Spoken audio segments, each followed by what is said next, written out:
Pai de Jesus, meus queridos irmãos, bem, eu quero me unir aqui ao Luiz na palavra de gratidão a todos vocês e pedir ao Senhor que você esteja aí com o coração bom e aberto e ao final de cada tempo você possa ter a convicção e a certeza de pensar e guardar no seu coração o que foi que Deus falou, o que foi que Deus me falou e o que eu vou fazer agora com aquilo que Deus me falou. Nós não podemos passar por um tempo tão precioso como esse e no final dizer, foi legal. E aí, mas, foi legal. Nós precisamos ter essa convicção. O que foi que Deus me falou? O que foi que eu compreendi? Que mensagem chegou a mim? O que isso vai me ajudar? O que eu devo fazer? É assim que Deus vai nos guiando por meio da sua palavra, do seu coração. Tá bom? Vem cá, Felipe. Você, a cada tempo, se você puder aí, alguma coisa que o Felipe falar aqui, isso aqui, aí você anota e você pode fazer perguntas depois. Nós teremos um tempo de perguntas e respostas aí, não é? E anota aí, porque se você deixar para o final, aí na hora das respostas você vai ficar meio, não vai lembrar mais. Então anota, se tiver alguma dúvida, alguma questão, naquilo que ele estiver falando, né? Não vai perguntar coisas que não está dentro do que ele está falando aqui. Nós queremos receber o Felipe outras vezes aqui, né? Ficamos sabendo que ele é muito bom em história e escatologia, não é? Então, agora qual escatologia, né? Mas nós vamos orar, agradecer a Deus pela vida do Felipe. Felipe é um amigo querido, um presente que Deus nos deu. Já esteve aqui com a gente, ele, a sua esposa, Amós, Samuel e Emma, e a esposa é Carol, né? Já esteve aqui a família toda, e é um privilégio, Felipe, recebê-lo aqui, é uma alegria enorme, um presente de Deus. Nós queríamos ter mais pessoas, mas Deus preparou você para estar aqui com a gente. Eu não sei se foi a questão do almoço, né? Quando o Sidão veio aqui, a gente falou que ia ter almoço, aí veio um monte de gente, né? Claro que é uma brincadeira, né? A gente está aqui para que a glória de Deus venha inundar nossos corações, nossas vidas, e saiamos daqui edificados no nome precioso e santo de Jesus. Pai, eu quero te agradecer pela vida do Felipe, te agradecer pela vida desta igreja, te agradecer pela tua palavra, pelo louvor, por todos aqueles, ó Deus, que em resposta ao teu chamado, que em resposta, Deus bendito, ao teu agir, ao agir poderoso do teu Espírito Santo, serve com os dons e talentos que o Senhor tem dado. Dá-nos um coração bom e aberto, faz a gente ter a atenção, ouvir, guardar a tua palavra, no nome precioso e santo de Jesus. Evite sair do seu lugar, fique aí, presta atenção, anota, tá bom? Bom dia, é um prazer estar com vocês novamente, e muito bom, fiquei feliz com o convite, fico feliz de estar aqui. Hoje a minha esposa e as crianças não vieram, mas manda um abraço para a igreja. Minha esposa, aliás, amanheceu, ela me mandou uma mensagem, falou que está bem mal, assim, a garganta doendo demais, inflamado. Ela já estava se sentindo mal ontem, hoje à noite foi ruim para ela. E então, lembrarem de orar, orem pela Carol, orem pelas crianças. Atibaia está tão quente quanto aqui, eu nunca vi calor assim em Atibaia, estou me sentindo no Rio de Janeiro. Eu vou falar sobre 3 assuntos. Tudo bem? 3 assuntos. Qual é o tema do tema maior que nós trataremos hoje? Você sabe? Meu lugar no serviço de Deus. Eu quero falar sobre 3 assuntos relacionados ao nosso lugar no serviço de Deus. E eu vou dividir em 3 tempos de 50 minutos. Então nós faremos 50 minutos, aí a gente para, 10 minutos, toma uma água, estica, volta, senta de novo. E como são 9h25, vamos fazer assim, vamos fazer o primeiro tempo até 10h20, tá? 10h20 a gente para, 10h30 a gente volta, 11h20 a gente para, 11h30 a gente volta, e aí 12h20 a gente para. Ou estica um pouquinho para umas perguntas, a gente vê, porque tem a tempestade vindo aí, né?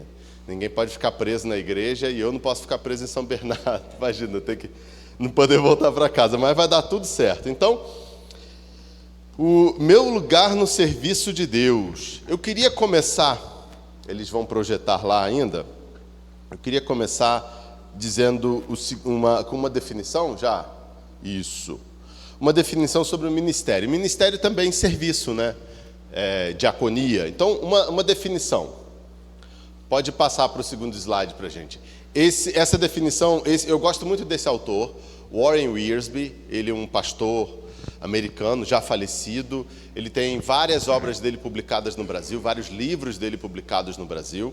E ele define ministério da seguinte maneira: ministério acontece quando recursos divinos encontram necessidades humanas através de canais de amor para a glória de Deus. Ou seja, o ministério vem de Deus, tá? O ministério vem de Deus.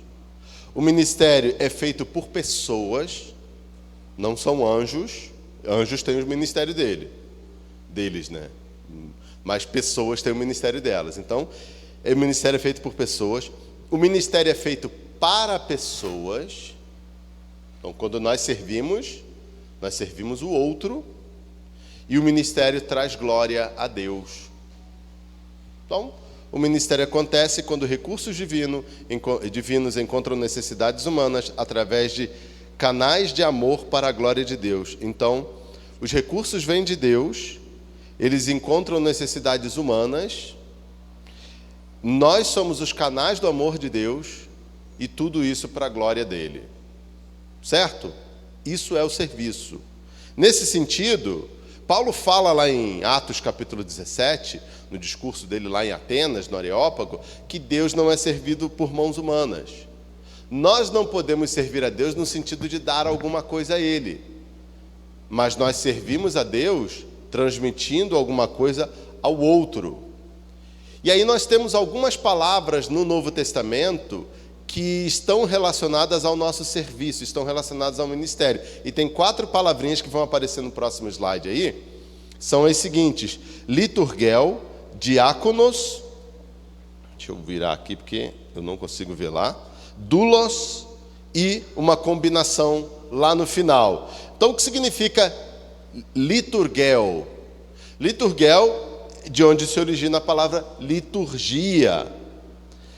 Temos as palavras ministério e ministro vindo dessa palavra liturgel.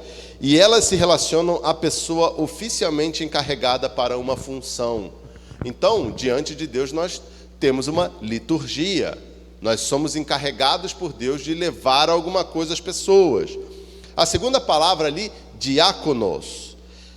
Essa palavra, bem como as suas variações, diaconia, diaconel, enfim, um monte de formas que aparecem no grego, é a palavra usada para a pessoa que serve.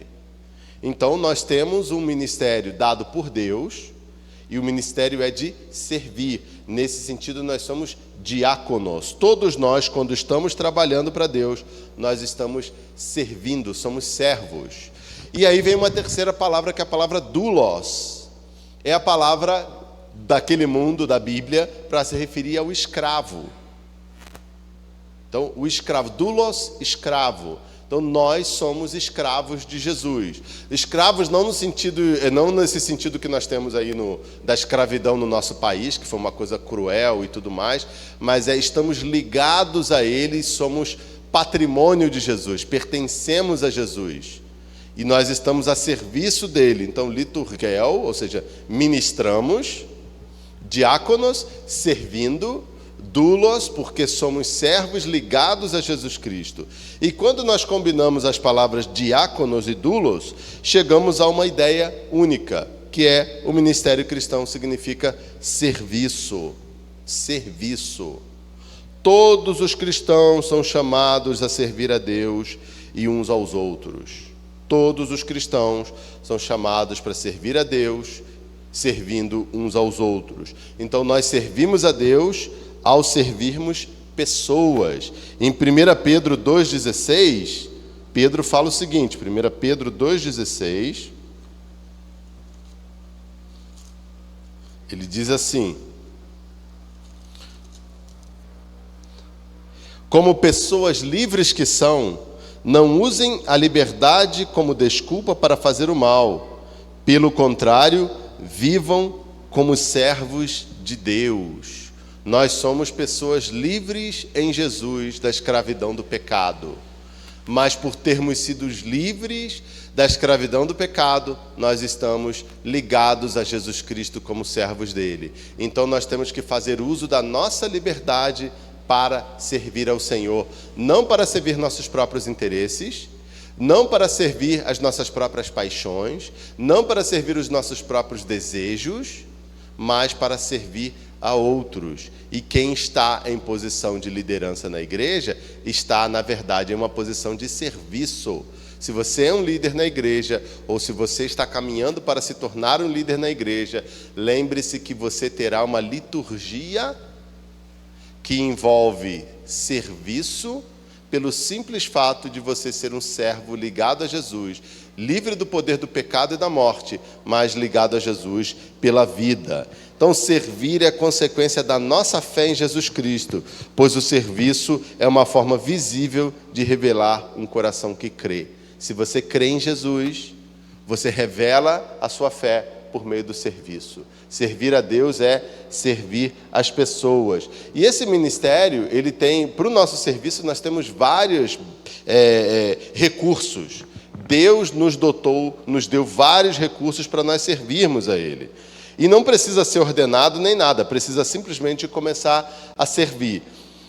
Então, nós vimos o que é o ministério. Agora, o ministério tem um modelo? Tem. Quem é o modelo do ministério? Jesus. Ele modela o ministério. Ele falou: o Filho do Homem não veio para servir, para ser servido, mas para servir e dar a sua vida em favor de muitos. É o que Jesus fala. Então, nosso chamado bíblico no serviço é para modelar o nosso serviço igual ao de Jesus. A natureza teológica do serviço é que todos nós somos sacerdotes do Senhor. Todo crente é um sacerdócio de Jesus, é um sacerdote de Deus. Nesse sentido, nós não precisamos de outras pessoas para levar as nossas demandas a Deus. Nós não precisamos de outras pessoas para fazer algo por nós. Nós somos servos de Deus, sacerdotes de Jesus, que podemos orar e interceder por outras pessoas e servi-lo com todas as nossas forças, tendo um ministério modelado por Jesus. E o nosso ministério, ele começa na igreja local. O ministério dos servos de Deus começa na igreja local. A igreja local é a base de operações de todo crente. Um crente que não está afiliado a uma igreja local, um crente que não é membro de uma igreja local, ele dificilmente conseguirá servir de maneira efetiva. Aliás, o serviço dele sempre estará marcado pela desconfiança, porque o ministério é da igreja local e nós servimos em conexão à igreja. Tudo bem até aqui? Fez sentido o que eu falei? Não pense que você é um representante de si mesmo. Você é um representante do reino de Deus e você representa o reino de Deus ligado a uma igreja local, servindo a outros, fazendo isso e com isso revelando a sua fé em Jesus Cristo. E todos nós fomos comissionados ao serviço.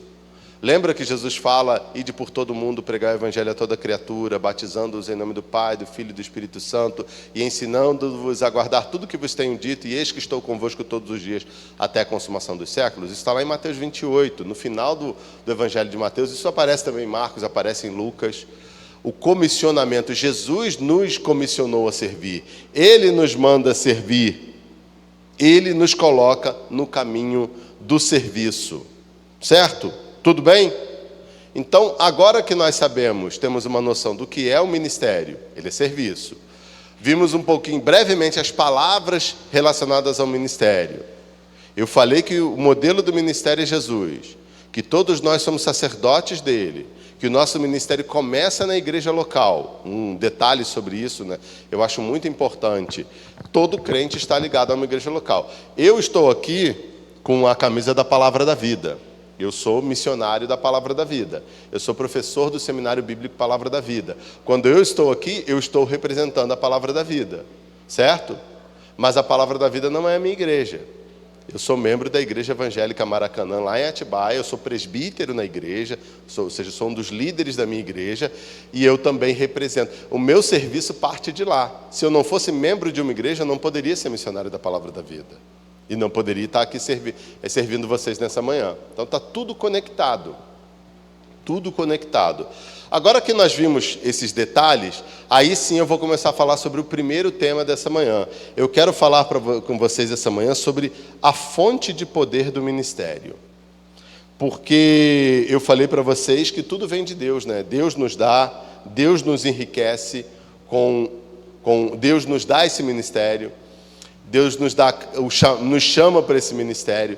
Mas Deus nos capacita para exercer esse ministério. Vamos falar sobre a fonte de poder no ministério. E qual é a fonte de poder do ministério de maneira mais básica? O Espírito Santo. O Espírito Santo de Deus é a fonte do poder para o nosso ministério.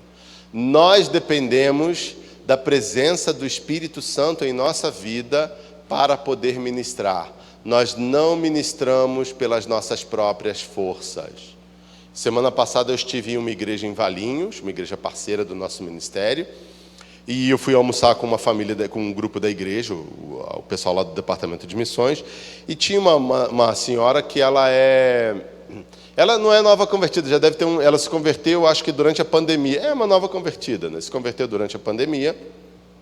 E começou a ser discipulada por uma outra pessoa da igreja, uma outra moça da igreja.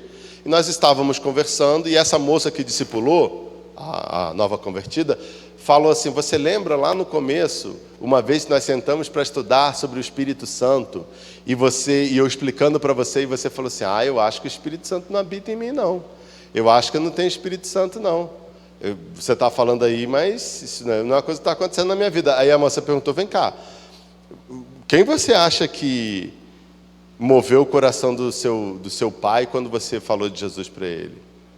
Quem você acha que está te dando disposição para falar de Jesus para as pessoas? Você acha que você venceu os seus pecados, aqueles pecados que você vivia antes da sua conversão, sozinha? Aí a moça parou para pensar e falou assim: não, Deus está me ajudando. Ela falou: exatamente, o Espírito de Deus habita na sua vida, e por isso você conseguiu vencer tudo isso e conseguiu dar todos esses passos. Então, o poder do Espírito Santo age na nossa vida. A Bíblia ensina que se nós cremos em Jesus Cristo, nós recebemos o Espírito Santo. Nós somos habitados pelo Espírito Santo. Então, a identidade dele, né? Quem é esse Espírito Santo? Bom, no dia em que ascendeu aos céus, Jesus disse aos seus seguidores que não saíssem de Jerusalém até que viesse sobre eles a promessa do Pai. Lá em Atos capítulo 1 ele fala isso. Em Atos capítulo 2, o Espírito Santo vem sobre a igreja. E ele enche as pessoas que estão reunidas lá no cenáculo, e eles começam a falar das maravilhas de Deus. Naquele momento eles falam em línguas, né? Eles falam das maravilhas de Deus, e pessoas que estão na cidade, judeus piedosos de todas as partes do mundo, né? Correm para ver o que está acontecendo, e cada um escuta as maravilhas de Deus e a pregação do Evangelho na sua própria língua.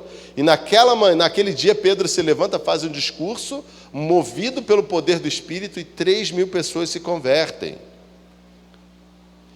Alguns fatos sobre o Espírito Santo, então. Jesus prometeu, ele veio, né? Jesus promete lá em Atos capítulo 1, verso 8, mas recebereis poder quando descer sobre vós o Espírito Santo, e vocês serão minhas testemunhas tanto em Jerusalém, como em toda a Judéia e Samaria, e até os confins da terra. Ali ele estava dizendo para a igreja que eles precisavam do Espírito para cumprir a obra, para cumprir a grande comissão, que é sair pelo mundo pregando o Evangelho. Alguns fatos sobre o Espírito Santo que nós encontramos na Bíblia.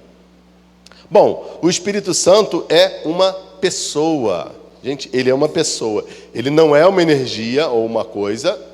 Os testemunhos de Jeová que dizem que ele é uma energia, né? Ele não é uma energia, ele é uma pessoa. Ele tem uma personalidade, e ele mantém um relacionamento com o Pai, com o Filho e com os crentes em Jesus. O Espírito Santo, ele demonstra atributos de personalidade como inteligência, emoções e vontade. Tudo isso nós encontramos na Bíblia. Ele tem uma personalidade ativa, e ele realiza ações como guiar, convencer, fazer milagres, interceder pelas pessoas. Então o Espírito Santo é uma pessoa. Mas a Bíblia também diz que o Espírito Santo é Deus. Ele não é uma pessoa como qualquer outra. Acho que passou o slide, não pode voltar, ainda é outro slide lá.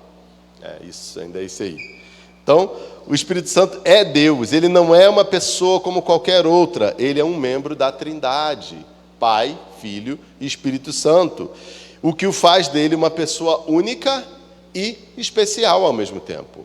Na Bíblia, ele é chamado por nomes que o relacionam às outras duas pessoas da Trindade. Ele é o Espírito de Jesus e ele é o Espírito do nosso Deus. Ele possui atributos que pertencem a Deus, como a capacidade de saber todas as coisas, onisciência, a capacidade de estar em todos os lugares, onipresença, e ele é todo-poderoso, aí no caso, onipotência. E ele faz coisas que só Deus pode fazer, como, por exemplo, a concepção sobrenatural de Maria, para dar a luz a Jesus. Lembra que Jesus nasce do Espírito Santo? A inspiração das Escrituras, é ele que guia os autores bíblicos para escreverem a Bíblia. E a criação do mundo. Ele estava presente quando Deus criava o mundo. Então, está aí dois fatos importantes sobre o Espírito Santo na Bíblia. Há muitas outras. A doutrina do Espírito Santo, ela está de Gênesis a Apocalipse, muito bem descrita na Bíblia. Quando você estuda, você vê aí... Nossa, é muita coisa sobre ele. Aqui, eu só foquei nesses dois aspectos que são aspectos básicos. Ele é uma pessoa e ele é Deus. Então, se ele é uma pessoa e se ele é Deus e ele está na nossa vida, quando nós cremos em Jesus, então nós podemos dizer que Deus, quando nós servimos a Deus, na verdade é o próprio Deus servindo através de nós, usando a nossa vida. Ele nos dá o poder para fazer o que nós devemos fazer. Ele nos dá o poder para nós vivermos a vida que Ele quer que nós vivamos. E aí entra um segundo ponto, a obra do Espírito Santo na vida do crente. O que o Espírito Santo fez na sua vida e na minha vida. O que ele faz, o que ele fez, o que ele fará. Bom, em primeiro lugar, Jesus diz lá em João 3, na verdade o autor, João, está discursando, é Jesus falando para Nicodemos, desculpa. O Espírito Santo, ele é o doador da vida. Lá em João 3, deixa eu ler para vocês, João 3, versos 6 a 8. João 3, versos 6 a 8, ele diz assim, Jesus numa conversa com Nicodemos, diz, o que é nascido da carne é carne, e o que é nascido do Espírito é Espírito.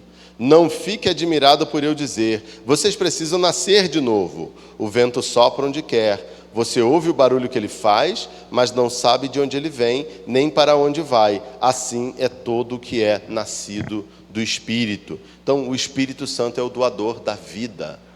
Todos nós estávamos mortos em nossos delitos e pecados. Nós já nascemos sem vida espiritual. Nós já nascemos destinados a morrer e ir para o inferno. Como diria uma vez um antigo pastor da minha igreja falou, quem nasce uma vez só, morre duas vezes. Quem nasce duas vezes, morre uma vez só. Ou seja, quem nasce uma vez, morre espiritualmente e morre fisicamente. Quem nasce duas vezes, ou seja, fisicamente e nasce do Espírito, morre somente uma vez, fisicamente, porque em Espírito ele viverá para sempre. Então, o Espírito Santo, ele é o doador da nossa vida. A nossa existência eterna na presença de Deus, no desfrute da presença dele, depende da presença do Espírito Santo em nós.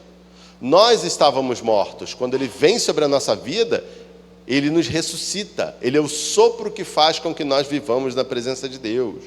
E não somente isso, o Espírito Santo, ele dá orientação e poder ao crente.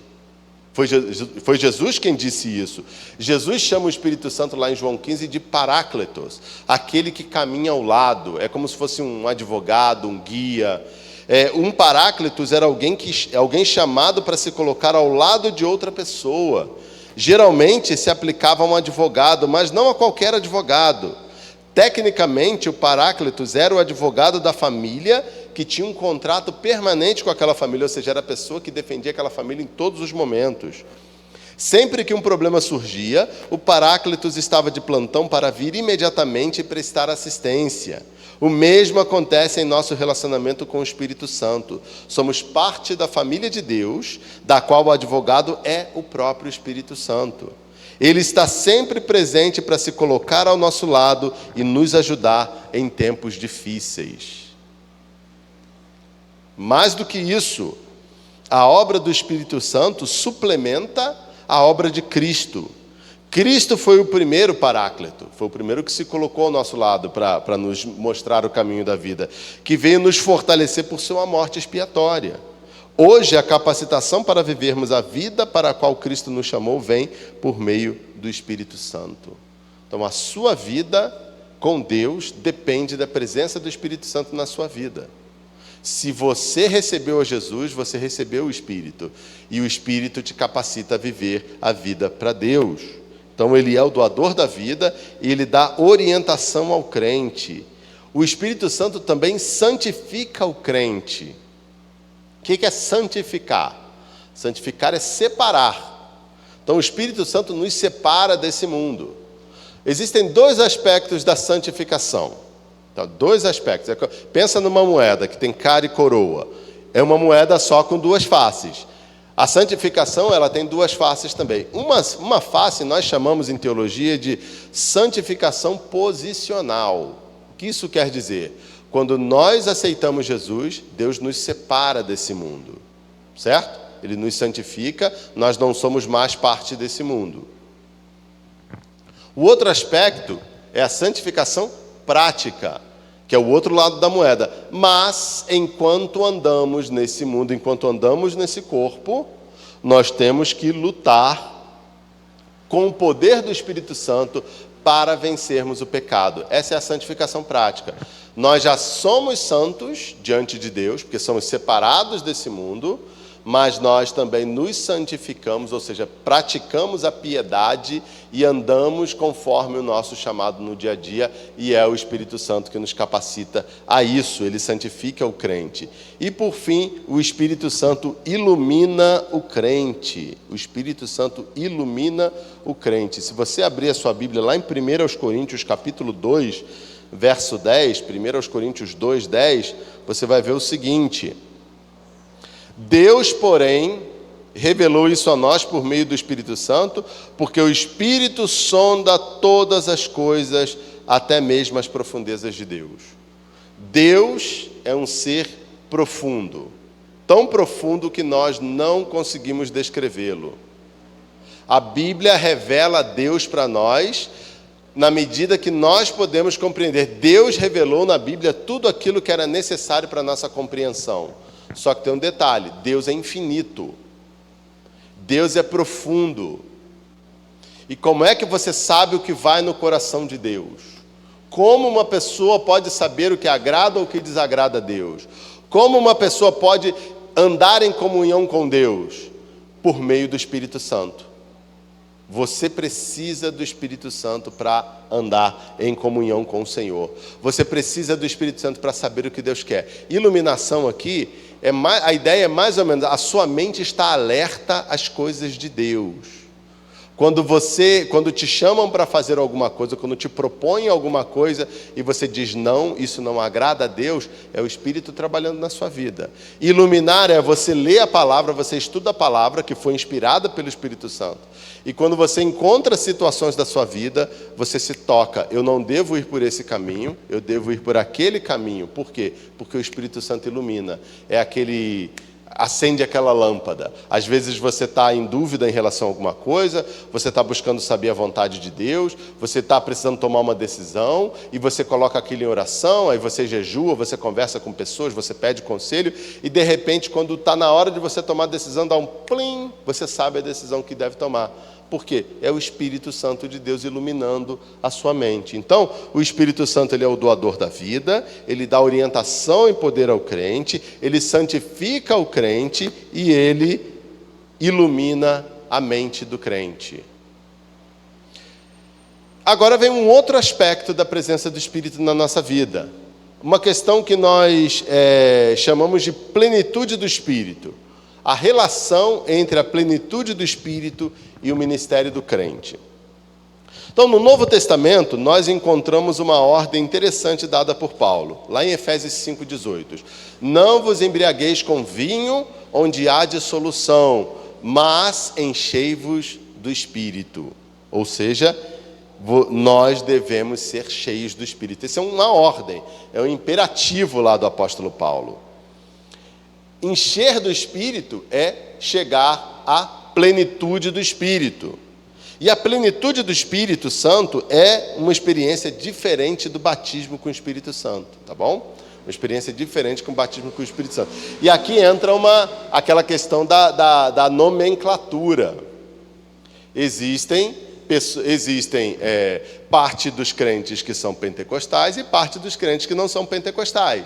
Então, eles vão chamar essa experiência de coisas diferentes. O batismo com o Espírito Santo. Batismo com o Espírito Santo na linguagem pentecostal, na verdade, a expressão batismo com o Espírito Santo não é a expressão original. A expressão original é segunda bênção. Tá? A expressão original é segunda bênção, mas convencionou a chamar de batismo com o Espírito Santo. Quando uma pessoa se converte a Jesus Cristo, ela recebe o Espírito, certo? Recebe o Espírito Santo.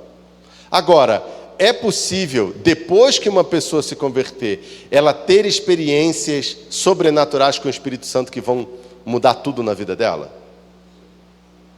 É ou não é? É a pessoa passar por um momento na presença de Deus, assim, que vai tocar, que ela vai falar assim, cara, eu nunca me senti assim antes. É possível, não é? Isso é plenitude do Espírito. É como se você fosse uma garrafa, um vaso, e em alguns momentos o troço transborda, e você vê a água escorrendo pelo lado de fora. Aquilo ali, há momentos na vida em que nós passamos por isso. E aí você tem aquela experiência que te dá uma injeção de poder, de ânimo, uma coisa ali, né? Então, a plenitude do Espírito Santo é uma experiência diferente do receber o Espírito Santo. O que a Bíblia chama assim de batismo, né? Esse receber o Espírito Santo acontece no momento da nossa experiência de salvação, ao passo que a plenitude do Espírito acontece em momentos diferentes da vida. A plenitude do Espírito é algo que acontece para conferir autoridade, poder e capacidade para o serviço e o testemunho. Talvez você já tenha passado por isso.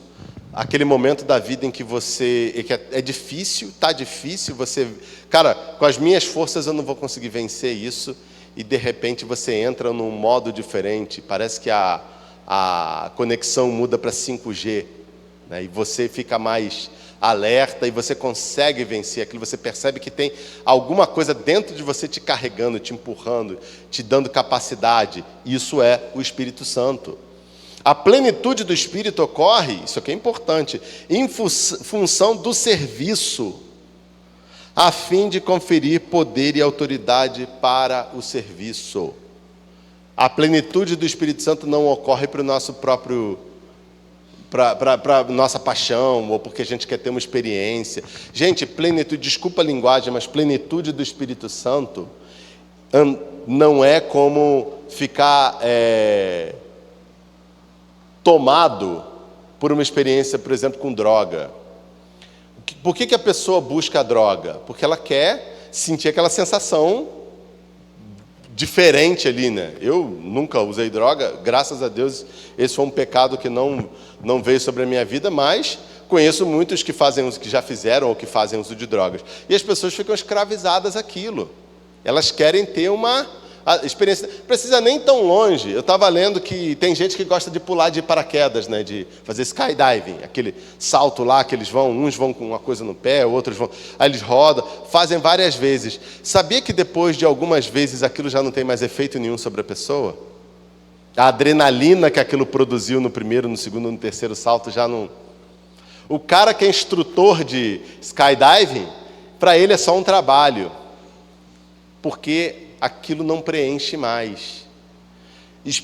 Ter uma experiência com o Espírito Santo não é simplesmente para satisfazer a nossa adrenalina espiritual. Não é só para ficar doidão no Espírito. ter uma experiência com o Espírito Santo é algo para nos motivar, nos conferir poder e autoridade para o serviço, para a nossa diaconia, para o nosso ministério. E o outro aspecto da plenitude do Espírito, também indicado lá em Efésios, é que se trata de uma experiência repetida. Você pode ter experiências com o Espírito Santo ao longo da sua vida. E toda vez que for necessário você buscar, Deus vai te dar uma experiência como essa. A plenitude do Espírito, aliás, é exigida do cristão, visto que o verbo ali, encham-se do Espírito, que nós lemos lá em Efésios, está na forma imperativa. Ou seja, é algo que nós devemos buscar. Ser cheios do Espírito Santo é algo que nós devemos buscar. Nós somos chamados para dar testemunho de Jesus no mundo. E para um mundo cada vez mais hostil ao Evangelho, nós precisamos cada vez mais andar no poder do Espírito para pregar ao mundo. Porque senão a gente fica com medo. E não há na Bíblia assim, nenhuma fórmula específica com um segredo de uma vida cheia do Espírito Santo. Há simplesmente uma vida de obediência. Crer e observar tudo quanto ordenar, o fiel obedece ao que Cristo mandar. É simples assim. Ser cheio do Espírito Santo, então, é ser controlado por Ele. E isso requer que nós nos rendamos a Ele, nós vivamos uma vida dedicada a Ele, uma vida de dependência diária do poder dEle. A oração e o empenho humano podem fazer parte da busca de se atingir essas condições, mas quando elas são alcançadas, o controle e a consequente plenitude é automática. Nós podemos buscar. Como é que eu busco ser cheio do Espírito? Orando, caminhando com Jesus em obediência. Assim eu vou buscar. Agora, quando vem sobre nós, é Deus que determina e aquilo ali é para o serviço de Deus. E quais são as evidências de uma vida cheia do Espírito? O que a Bíblia fala? Bom, primeiro, lá em Gálatas 5, uma das evidências é o fruto do Espírito. Lembra que Paulo fala, o fruto do Espírito é amor, alegria, paz, paciência, amabilidade, bondade, fidelidade, mansidão e domínio próprio? Contra essas coisas não há lei. Esse é o fruto do Espírito Santo. Não são frutos do Espírito Santo? Não, no texto é fruto, é como se fosse uma tangerina, ou uma pocã, sei lá como que a gente chama aquilo, uma mexerica, que tem vários gomos. É uma fruta só, mas tem vários gomos, né? O fruto do Espírito, ele é uma tangerina com vários gomos. Amor, alegria, paz, paciência, e assim sucessivamente. Essa é a primeira evidência do Espírito. Se você vê uma pessoa manifestando o fruto do Espírito na vida dela, ela está andando no poder do Espírito. A segunda evidência é uma vida de serviço. E aí o Novo Testamento está cheio disso. Quando os apóstolos, lá no livro de Atos, saíam para servir, eles saíam no poder do Espírito. Quando eles pregavam o Evangelho a outras pessoas, eram alcançadas e começavam a servir, era pelo poder do Espírito. Então, o Novo Testamento indica que uma vida de serviço é uma vida caracterizada pelo poder do Espírito. E a terceira evidência é a manifestação de louvores, adoração, ações de graças e submissão a Deus. Essas também evidências de uma vida cheia do Espírito. Ontem eu estava falando para minha esposa, tem uma música, uma das músicas que eu acho mais bonitas de todas. É uma música que quase ninguém conhece, né? Talvez algum de vocês aqui conheça. Se todo mundo aqui conhecer, para mim vai ser uma surpresa, porque eu não conheço ninguém que conheça essa música. Uma música do um pastor, ele morreu no ano retrasado, eu acho, pastor Cláudio Claro, lá do Rio de Janeiro. Cara, assim, um letrista muito famoso, músico muito famoso no Brasil, e ele escreveu uma música chamada Dai Louvor a Cristo. A letra é bem simples, mas de uma profundidade assim absurda. Ele fala: dai louvor a Cristo, só Ele é digno de receber a honra, a glória e a adoração, rocha dos séculos, nome bendito, Rei do universo, sobre tudo é Senhor. Cantai aleluia e ações de graças, toda a glória e majestade, o domínio e as riquezas sejam dadas ao Cordeiro, Jesus, Filho de Deus. É só isso a música. Ele repete 2 vezes. E isso é... Um cara, para escrever uma música como essa, ele tinha que estar ali no espírito mesmo. Se eu não me engano, foi essa música que ele contou uma vez um testemunho que ele é músico, né? E ele vivia disso, embora ele fosse pastor, mas a carreira dele era como músico, um homem muito sério com Deus. E ele já estava há um tempo sem conseguir produzir nada novo, e aquilo estava angustiando ele. Ele orava, jejuava, e ele pedia ao Senhor, falou: Senhor, eu preciso escrever mais, o Senhor sabe que é a minha carreira, tudo mais. E ele, se eu não me engano, foi essa música que ele disse que sentou para escrever, ficou lá, e falou: Senhor, não está dando. E ele dormiu, ele falou: vou descansar um pouco. Ele dormiu, acho que em cima dos papéis mesmo, e quando ele dormiu, ele teve um sonho dos anjos cantando essa música, e ele acordou e escreveu a letra e gravou. E saiu a música. Eu falo assim, eu não duvido nada que essa música tenha sido cantada pelos anjos mesmo, porque do jeito que ela parece aquelas canções lá do livro de Apocalipse que os anjos cantavam, né? Mas enfim, certo? Então, o que nós vimos até agora, só para lembrar, nós vimos sobre o Espírito Santo até agora. Eu falei brevemente sobre a identidade do Espírito. Ele é uma pessoa, ele é Deus, a obra do Espírito Santo na vida do crente, a plenitude do Espírito e o ministério do crente. E agora eu quero falar sobre o Espírito Santo e o ministério pessoal do crente. O Espírito Santo e o ministério pessoal do crente. Então é o seguinte, se nós temos o Espírito Santo, nós somos crentes em Jesus Cristo, certo? Se nós somos crentes em Jesus Cristo, nós fomos comissionados por Deus para servi-lo. E como é que nós servimos a Deus? Eu falei mais cedo? Servindo as pessoas. Nós servimos a Deus servindo pessoas. Gente, se você já nasceu de novo em Jesus Cristo, você tem o Espírito Santo, você tem um chamado. Você foi comissionado. Tem aquela antiga música que fala, eu tenho um chamado, né? O Evangelho anunciar, eu fui escolhido. Eu não lembro a letra, eu ouvi umas 2 ou 3 vezes só. É aquilo mesmo, todos nós temos um chamado do Senhor. Todos nós fomos comissionados ao serviço do Senhor. Então, tão logo nós compreendemos a presença do Espírito na nossa vida e como ele opera em nós para capacitar e fortalecer nosso ministério, nós percebemos-nos cumprindo o chamado do Senhor. Então, se você ainda não se deu conta, se você está envolvido em qualquer atividade de serviço em meio ao povo de Deus ou alcançando os perdidos, se você ainda não se deu conta, você já está cumprindo o seu chamado. E quem está te motivando, te empoderando a isso é o Espírito Santo. Ele é a fonte de poder. Sem ele você não conseguiria fazer nada disso. Mas eu posso ministrar o louvor sem o Espírito Santo? Pode. Se você for um bom músico, você pode. Você não vai ministrar o louvor, mas você vai cantar, né? Porque existe uma diferença entre cantar, tocar um instrumento, dirigir uma música, conduzir uma música e adorar, né? E ministrar.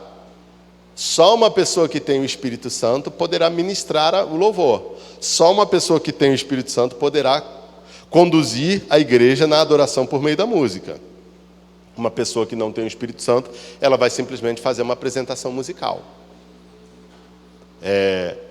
Você pode ouvir eu lembro que tinha aquela música do Zaqueu, como Zaqueu, entra na minha casa, na minha vida, né? Fez muito sucesso há uns anos atrás. Eu não sei porque eu não morava no Brasil nessa época. Eu ouvia dizer. Aí eu li uma matéria uma vez num jornal falando que essa música fizeram várias versões e tocava na boate na noite e tudo mais. E você fica assim, nossa, que doideira, né? Quando eu tenho, assim, a impressão que eu tenho é que a pessoa que escreveu aquela música, ela podia usar aquela música para, ela promovia a adoração ao Senhor por meio daquela música. Ela podia até conduzir o povo de Deus à adoração por meio da música, porque ele era crente. Foi um servo de Deus que escreveu aquela música. Agora, quando aquela música era transposta para um cantor qualquer cantar na noite ou numa boate, já não tinha mais... A letra está ali, a essência da letra está ali. Mas o que a pessoa estava comunicando, a forma como ela estava comunicando, não tinha nada de espiritual. Ela estava simplesmente entregando algo. Bom, pelo menos, quem sabe alguém se converteu por meio... Alguém teve a sua atenção chamada no momento desse, né? Porque o cara fala assim, pô, entra na minha casa, entra na minha vida, mexe com minha estrutura, sara todas as feridas, uma coisa assim. Imagina uma pessoa lá na noite, com a vida toda arrebentada, com a cara cheia de bebida, de droga, tentando encontrar alegria ali, de repente ela ouve aquilo e vai procurar saber, né? o que está acontecendo e chega a Jesus. Sabe-se lá, Deus tem os meios dele, né? Mas enfim, o agente pelo qual a palavra se expressa em palavras humanas, a palavra de Deus se expressa em palavras humanas, é o Espírito Santo. Nele, as limitações humanas para o ministério são compensadas. A parte do Espírito Santo, o ministério nem é cristão, nem tem efeitos duradouros. A parte do Espírito Santo não há nem desejo, nem poder para o ministério. Sem o Espírito não há poder e não há desejo para o ministério. Há interesse próprio. Porque você pode ver aí um monte de igreja, um monte de seita, que os caras têm objetivos de cativar a mente das pessoas, cativar o coração das pessoas, ter influência sobre as pessoas, mas não tem nada de Deus ali. E no Brasil está cheio de igreja assim. É só você ligar a televisão que você vai ver pelo menos umas 3 ou 4, ou talvez mais. É só você parar para analisar as seitas aí. Aquilo ali não é obra de Deus. Aquilo pode ter um impacto enorme na nossa geração. Pode parecer algo grandioso. Há uma igreja famosa aí, que está indo à falência. Quando eu era seminarista, eu acho que no ano de 2008, foi meu último ano no seminário, saiu uma matéria sobre o fundador daquela igreja numa revista cristã da época, eu não lembro o título, acho que era Ultimato, não sei.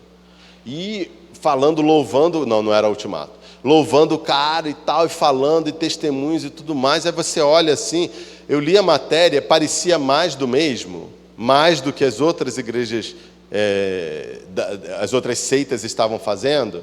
Mas aí o cara estava uma ascensão meteórica. Há pouco tempo atrás eu descobri que a igreja dele estava em greve porque eles não pagavam mais os obreiros, todos os obreiros entravam em greve, eles perderam o tempo deles na televisão, perderam um monte de propriedades, estão sendo processados à torta e à direita e estão em declínio. Absurdo. Parecia que era uma coisa de Deus, mas pouco tempo depois ficou claro para todo mundo que não tinha nada de Deus ali, não tem o Espírito, afunda. A gente pode levar 100 anos, pode levar 200 anos, mas uma hora chega ao fim. E tem muita seita aí que está indo por esse caminho, graças a Deus. Gente, a Bíblia deixa claro que os servos de Deus nas Escrituras foram homens e mulheres ativados por uma percepção aguçada do Espírito na vida deles. Eles tinham esse ingrediente como indispensável para um ministério eficaz. De fato, mais que um ingrediente, essa era uma força vital para o seu ministério. Quando você olha para a história da igreja, quando você olha para os grandes nomes da história da igreja, até da história da igreja recente, um homem como Billy Graham, por exemplo, que faleceu há pouco tempo, você percebe que aquelas pessoas caminhavam no poder do Espírito. Agora, alguns aspectos práticos da capacitação do Espírito em nosso ministério pessoal, para a gente terminar esse bloco. Primeiro, o Espírito nos capacita a dar testemunho de Jesus Cristo, mesmo nas situações mais difíceis. No nosso caso, nós enfrentamos, na nossa cultura, nós ainda não enfrentamos situações extremas, em que pronunciar o nome de Jesus pode significar ali algo terrível para nós e para a nossa família. Mas há muitos países do mundo onde isso acontece. Mas mesmo nessas situações extremas, é o Senhor, o poder do Espírito é que capacita as pessoas. Eu sempre lembro da história lá, muito doida, em algum desses livros aí da época do comunismo, né, dos cristãos sofrendo debaixo de perseguição de comunistas, diz que num campo de concentração na União Soviética, havia um grupo de cristãos, eles contrabandeavam versículos, né, pedaços de versículos, entre si, né, e escondiam na costura da roupa e tudo mais, só uma palavra de esperança ali para as pessoas.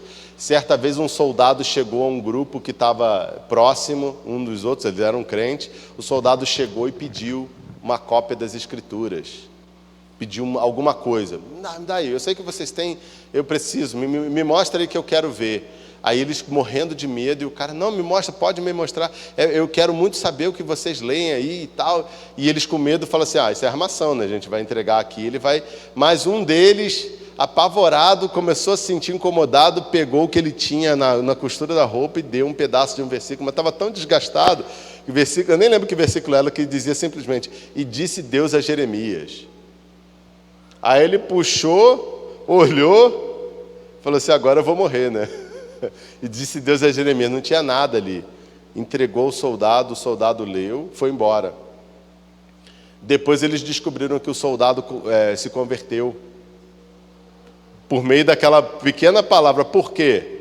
Porque ele perguntou assim, se Deus disse alguma coisa a Jeremias, ele pode dizer para mim também. E aí ele foi atrás e acabou conhecendo a palavra de Cristo e se converteu. Então, o Espírito nos capacita a dar testemunho de Jesus, mesmo nas situações mais difíceis. Então, ele é essencial para o nosso serviço. Segundo, o Espírito lembra-nos daquilo que é importante e nos capacita naquilo que devemos fazer. Gente, ele lembra a gente, ó, o Salmo 143, eu marquei aqui, Salmo 143, 10, deixa eu ver aqui. Salmo 143, 10.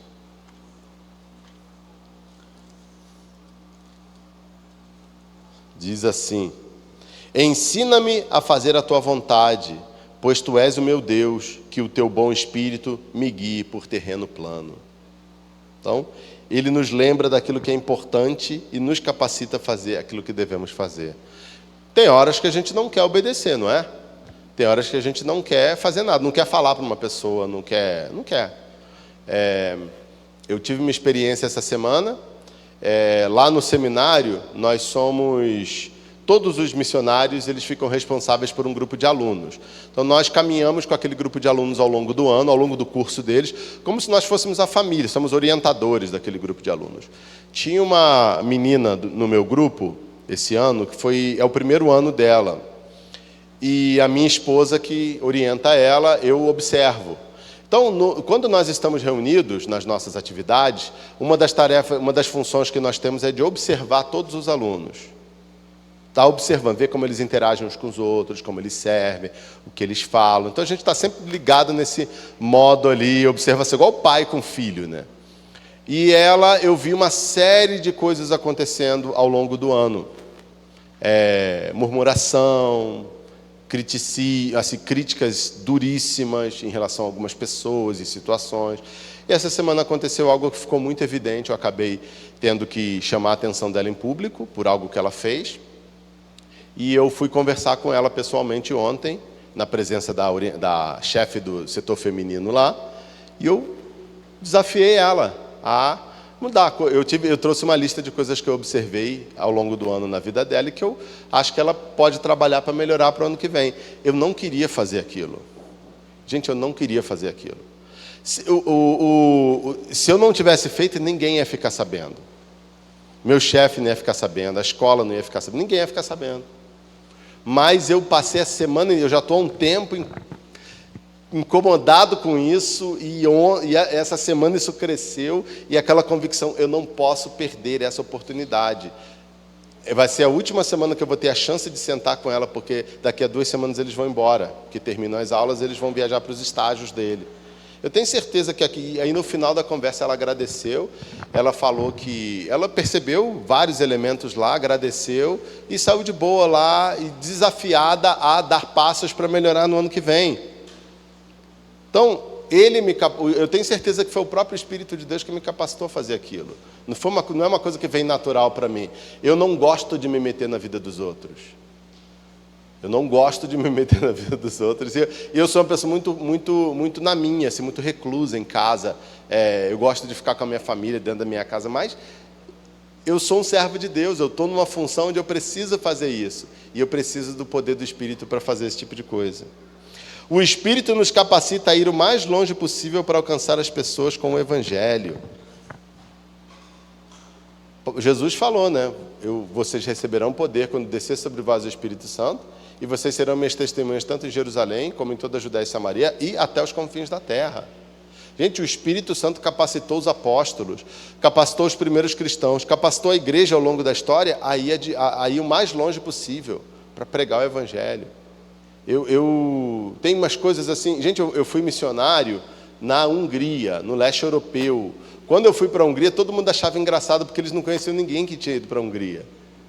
Mas precisava de missionários lá, eu fui convidado, e foi uma bênção servir lá.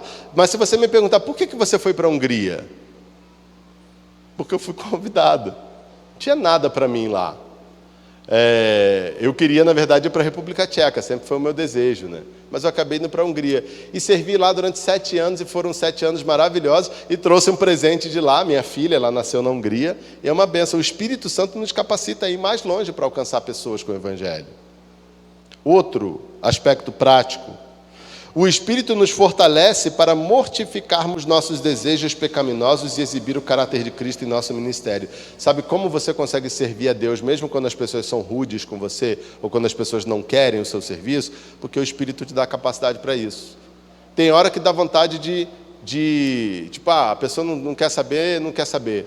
Essa semana, conversando com um outro missionário lá que trabalha no meu departamento, ele é orientador dos casados, eu sou dos solteiros, ele é dos casados. Ele falou assim: Felipe, teve um aluno casado que eu fui conversar com ele, e ele falou para mim: você não é meu pai. E ele pensou assim: de fato eu não sou o pai dele. Eu não sou o pai dele, mas é a minha responsabilidade orientá-lo e desafiá-lo a ser um marido melhor, a ser um pai melhor, porque ele será um obreiro do Senhor. Quando você está com problema com pecado, quando você está difícil lutar contra algo que você sabe que não agrada a Deus, você pode pedir ao Espírito para intervir e te dar capacidade para vencer aquilo. Quinto, o Espírito Santo nos capacita a ajudar crentes que precisam entender sua identidade em Cristo. Tem um monte de crente por aí que está confuso. Está confuso porque não conhece a palavra, está confuso porque não conhece as promessas de Deus para a vida deles, está confuso porque está acreditando em um monte de mentiras que o diabo fica apresentando nesse mundo, ou que esse mundo fica apresentando para eles. Nós somos capacitados pelo Espírito Santo a ajudar essas pessoas a perceberem o seguinte: Romanos 8, versos 15 e 16 diz assim: porque vocês não receberam um espírito de escravidão para viverem outra vez atemorizados, mas receberam o espírito de adoção por meio do qual clamamos, Abba, Pai. O próprio Espírito confirma ao nosso espírito que nós somos filhos de Deus. Deus pode usar você, o Espírito pode usar você para ajudar pessoas a lembrarem disso, a não ficarem confusas, a lembrarem que elas são filhas do Senhor, que o Senhor tem um poder, tem uma obra grandiosa para fazer na vida delas. O Espírito convence as pessoas de seus pecados quando são expostas ao Evangelho. Jesus falou que o Espírito que ele enviaria convenceria o mundo da justiça, do pecado e do juízo. Ou seja, convenceria o mundo de que eles eram pecadores, que eles precisavam ser justificados, ou seja, salvos, e que o mundo seria julgado. 7. O Espírito nos capacita para comunicarmos a vida, a liberdade e a esperança que as pessoas podem encontrar em Cristo. Tem um monte de propostas aí para que as pessoas encontrem esperança. Meditação. Agora o pessoal está com mania de filosofia estoica, né? Tem um autor famoso, Ryan Holiday, se eu não me engano. Ele tem escrito vários livros sobre os estoicos. O estoicismo é uma corrente filosófica do mundo antigo, muito forte no Império Romano, que dizia que uma pessoa ela não pode ser movida pelas paixões. Ela deve encarar a vida com seriedade, de maneira sisuda, e não deixar que as paixões dominem o corpo dela. Ela tem que encarar o mundo sem paixão. Aquela maneira assim: morreu sua avó, que pena. Seu cachorro foi atropelado. Que pena, não deixa nada te abalar. Gente, a Bíblia não fala isso não. A Bíblia fala que quando a minha avó morre eu posso chorar, mas não como os que se desesperam, porque eu sei que a minha avó vai ressuscitar no último dia e vai passar a eternidade com Cristo. Quando meu cachorro é atropelado, eu posso chorar porque era meu bicho de estimação que Deus me deu, mas aquilo ali não vai destruir a minha vida. O cristianismo nos chama a ser mais humanos do que qualquer uma dessas filosofias aí. E o Espírito Santo pode nos usar para mostrar isso para as pessoas. E por último, o Espírito nos capacita com dons para que sejamos eficazes em nosso ministério, os dons do Espírito Santo. E é sobre isso que eu vou falar na próxima sessão. Eu falei sobre o poder para o ministério, na próxima eu vou falar sobre as ferramentas do ministério que incluem esses dons espirituais, certo? Vamos fazer 10 minutos de intervalo e daqui a pouco a gente volta. Tem um monte de coisa lá para vocês, ó.